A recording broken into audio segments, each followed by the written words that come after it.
When a museum known for dinosaurs and scientific discoveries decides to honor Meghan Markle, the internet doesn't cheer, it laughs.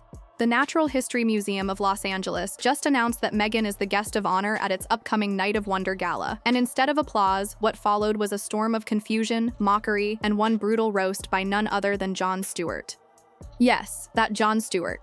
What was supposed to be a glamorous moment of recognition turned into a national punchline, and it's exposing something deeper than just a bad PR move, because behind the glittering invitation and buzzword-heavy speeches lies a question that won't go away. What exactly is Meghan Markle being rewarded for? As the backlash grows and even longtime museum supporters start turning away, Meghan's image, carefully curated for years, is cracking in real time. And this gala, it might just be the moment everything unraveled. June 14th, a night that should have been another quiet fundraiser for a respected institution. Instead, it became the epicenter of a viral controversy. The Night of Wonder Gala sounds magical, right? Tickets start at $1,500, and if you're feeling generous, you can drop $250,000 for a sponsorship table. But it's not the price tag that's raising eyebrows. It's the guest of honor, Meghan Markle. According to the event flyer, Meghan is being recognized for her advocacy work and empowerment of underserved communities. But the internet had just one collective response. Wait, what advocacy? Because if you ask the average person what Meghan's done since leaving the royal family, the answers sound more like a press release than a legacy. A children's book that quietly disappeared, a podcast that fizzled out, and a Netflix deal full of promise but light on delivery. No groundbreaking projects, no visible campaigns, just vibes. And suddenly, this wasn't just about one fancy dinner. It was about something bigger. Why was a scientific institution handing out awards like it was a celebrity gifting suite?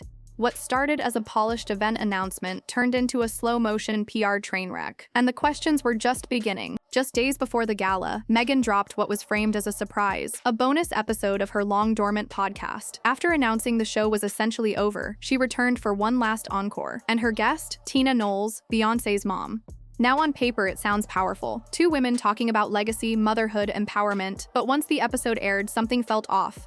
The conversation was polished, maybe too polished. Every word sounded rehearsed, every sentence laced with vague phrases like healing, reclaiming narrative, and creating space. It was less a dialogue and more of a carefully choreographed performance, more curated than candid. Listeners noticed. Instead of delivering raw insights or personal breakthroughs, the episode leaned heavily on name-dropping and surface-level inspiration. Tina Knowles brought warmth and authenticity, but Meghan's tone, it felt distant, as if she was reading from a script written by her PR team. And the timing couldn't have been worse. Because while Meghan was busy trying to signal depth and relatability through celebrity association, the gala invite was already circulating, and people were asking harder questions. This podcast was supposed to remind the world of Meghan's voice. Instead, it reminded them how calculated that voice has become. And when you're trying to prove your impact, overproduction can sound a lot like overcompensation. If there was still any hope that the gala might go unnoticed or slide under the radar, Jon Stewart crushed it on live television. On a recent episode of his show, the legendary comedian didn't just throw shade, he lit the whole event on fire. With his trademark smirk, he called the award a participation trophy for celebrity activism, comparing it to giving someone a standing ovation just for showing up. The audience, they roared. Social media, it exploded. Clips of the segment went viral within hours. Comment sections turned savage. Memes popped up faster than damage control could catch them. And just like that, what was meant to be a highbrow gala became a running joke, a symbol of how out of touch celebrity culture has become. But this wasn't just any comedian poking fun. Stewart is known for cutting through the nonsense, for saying what many people are already thinking but don't have the platform to voice. And his roast did exactly that. It echoed a frustration building beneath the surface, the sense that Meghan Markle keeps receiving accolades without any visible, measurable contribution. That institutions, desperate for clout, are handing out honors not for impact but for optics. Stewart's joke didn't just sting, it stuck. Because deep down, it felt like the punchline wasn't about Meghan alone. It was about a system propping her up, and how far it's fallen from credibility. Here's the thing, this gala isn't some isolated PR blunder. It's part of a much bigger pattern that's followed Meghan Markle since the day she stepped away from royal life. From the outside, her post-royal era looks impressive. Major press coverage, multi-million-dollar deals, invites to global summits, and shelves of awards with words like humanitarian, advocate, and influencer engraved in gold. But when you pull back the curtain, what's actually there? Spotify, quietly dropped. Netflix, projects announced with fanfare, delivered with a whisper. The Arkwell Foundation, headlines promise impact, but follow-up stories are few and far between. Dull. It's a recurring cycle. A big announcement. A high production rollout. A brief moment of media buzz. Then, silence. And yet the recognition keeps coming. It's like Meghan's name has become a brand that institutions want to be seen next to, regardless of whether the impact is real. Because if we're being honest, many of the awards she's received seem to be based more on aspiration than accomplishment. And that's the problem. People aren't upset that Meghan has ambition. They're frustrated that ambition is being rewarded as if it's achievement, that being visible and marketable has somehow become more valuable than doing the actual work. And this gala, it didn't just shine a spotlight on Meghan. It put a spotlight on the entire system that keeps handing her the mic without asking what she's really saying. At first, all eyes were on Meghan, but now they're turning toward the Natural History Museum itself, and the questions are getting harder to ignore. This is a museum that built its reputation on science, education, and intellectual discovery, fossils, ecosystems, conservation, not red carpets, and curated speeches. So when it handed out an empowerment award to a figure best known for podcasts and paparazzi, people noticed, and they weren't amused. Inside the museum world, whispers became murmurs, and murmurs turned into full-blown frustration. Patrons and historians alike are asking, when did we go from celebrating scientific breakthroughs to handing out influencer trophies? Some donors reportedly felt blindsided. Staff members, embarrassed. Longtime supporters, outraged.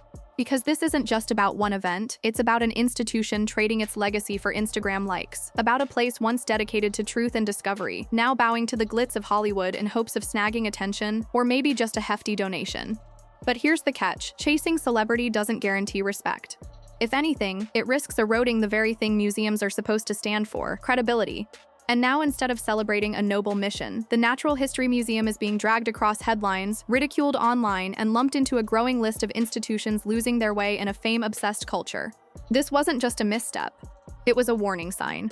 And the damage may already be done. With the backlash mounting and the gala date inching closer, attention has shifted to one inevitable moment: Meghan's speech. Because if there's one thing this kind of event guarantees, it's a microphone and a spotlight. But what exactly is she going to say? And more importantly, will it even matter?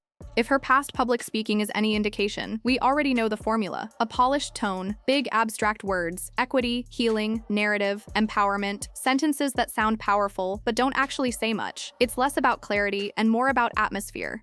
And that might work in a brand campaign or a social media post.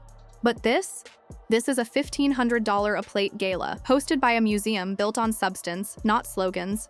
People aren't just expecting inspiration, they're demanding justification. They want to hear the why. Why this award? Why now? Why her? And if Meghan delivers yet another vague motivational monologue without grounding it in real measurable action, it could backfire spectacularly. Because right now, the public mood is tense. People are exhausted by performative language, tired of buzzwords floating in rooms filled with millionaires. They don't want a TED Talk. They want receipts, not another speech that sounds like a trailer for a life Meghan hasn't actually lived. And if she misses that mark, this gala, already slipping into meme territory, could become a defining moment for all the wrong reasons. This isn't just about Meghan Markle anymore. It's about a culture that's tired of celebrities being treated like revolutionaries simply for having the right aesthetic and a social media team.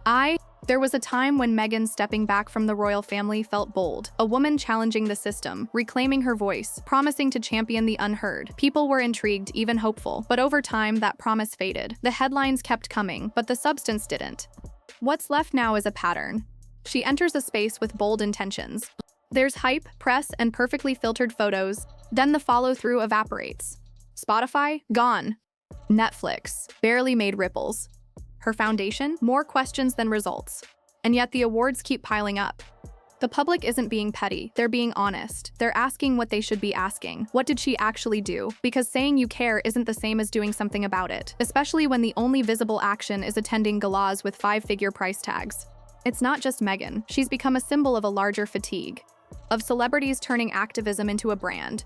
Of institutions chasing headlines over impact. Of words being celebrated more than results.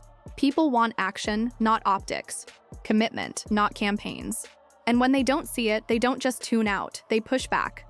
This backlash isn't cruelty, it's clarity. The public has watched too many figures walk the same glittering path, all surface, no depth, and now they're calling it what it is: a performance. So where does Meghan Markle go from here?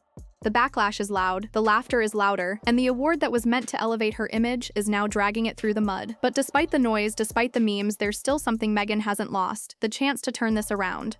Because underneath the criticism is something rare in today's culture. People still want to believe in her.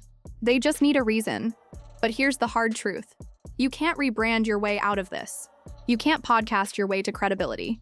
You can't Instagram your way to impact. If Meghan truly wants to shift the narrative, the path forward is simple but not easy. Step out of the spotlight, pick a cause, and do the work, quietly, consistently, without cameras, without curated captions, without the need for applause. Not for 6 months, not for one press cycle, but for years the way real change happens. Because credibility isn't a vibe, it's a reputation earned through action. And right now, the public isn't asking her to be perfect, they're just asking her to be real. This gala could have been a reset. Instead, it became a mirror, reflecting everything that's gone wrong with her post-royal journey, the missed opportunities, the over-polished speeches, the endless promise of impact that never quite materializes. But it's not too late. The door isn't closed, not yet. What happens next will define whether Meghan is remembered as someone who turned criticism into clarity or as another figure who mistook visibility for value. Because at the end of the day, the world doesn't need another symbol. It needs someone who shows up and does the work, even when no one's watching. When Meghan Markle stepped away from the palace gates, the world leaned in. We weren't just watching a royal exit, we were watching the potential beginning of a bold, independent legacy. She had the platform, the voice, the attention, but somewhere along the way, the mission got murky. Too many photo ops, too few results, too many headlines, too little follow-through. And now we're here, watching a scientific institution hand out a celebrity award while the internet collectively rolls its eyes. But the real tragedy isn't the awkward gala, the viral memes, or even the Jon Stewart roast. It's what's being lost in all the noise, the chance to become someone who actually makes an impact. Because Meghan doesn't need another podcast, or another speech, or another designer dress on a red carpet. She needs purpose, and purpose doesn't come with press kits. It comes with persistence. If this gala teaches us anything, it's that image without action fades fast. And in the age of receipts, applause isn't given, it's earned. So here's the question we're all still asking. Will Meghan finally do the work? Or will this be yet another chapter of promise without proof? The world is watching, not for the next photo shoot, but for something real.